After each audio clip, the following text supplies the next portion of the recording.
Do native English speakers ever tell you that your W sounds more like a V? Well, there's an easy fix for that. Stay tuned and I'll tell you all about it. Hey everyone, I'm Lori with Pronunciation Pro, and in each of my videos, I provide just a snippet of information about American English pronunciation.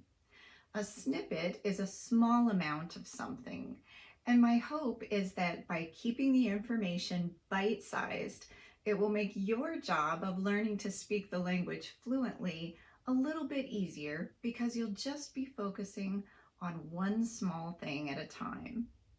So let's talk about W. And actually, I want to start by explaining the difference between the V and W sounds in English. It's all about friction or lack of friction in the airflow. When English speakers make the V sound, we position our top front teeth lightly against the inside of the lower lip. This creates an obstruction in the airflow, which results in friction.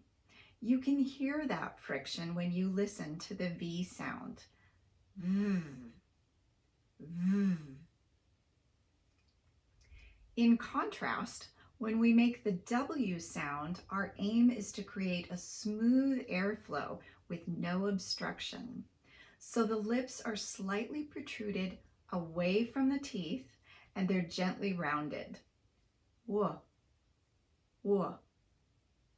Let me contrast those two sounds for you now. The V sound, V, V. And the W sound, W, W. I've noticed that for my students whose W's sound more like V's, there are basically two different mistakes they could be making, and sometimes they might be doing both of them. The first mistake is keeping the lips too close to the teeth. As I already pointed out, the teeth create friction in the airflow. And we want to get rid of that friction, so the lips need to be slightly protruded away from the teeth. W, W. The second mistake is pursing the lips too tightly. Again, this tight pursing of the lips creates friction in the airflow. And our goal is to have unobstructed airflow. W, W. So here's a really helpful way to think about the lip shape for the W sound. Think about how you position your lips when you're going to gently blow out one very small candle.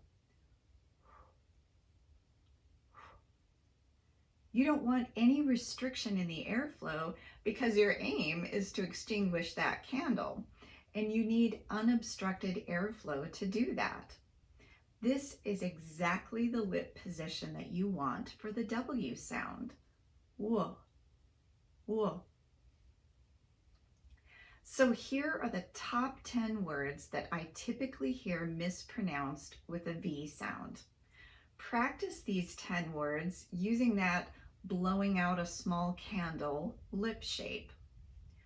Way, always, we, week, when, went, well, with, without, and work.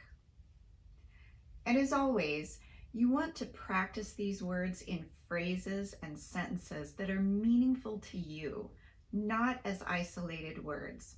We don't speak in isolated words, so in order to make a new habit for these words that's going to stick, you have to practice them in connected speech.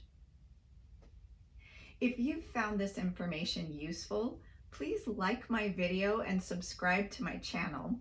I'll be posting new content regularly to help you with your American English accent, one small skill at a time. And if you prefer to work on your accent in a more comprehensive manner, take a look at our program, Pronunciation Pro. I've included the link below. In the meantime, Happy practicing, and I'll see you in the next video.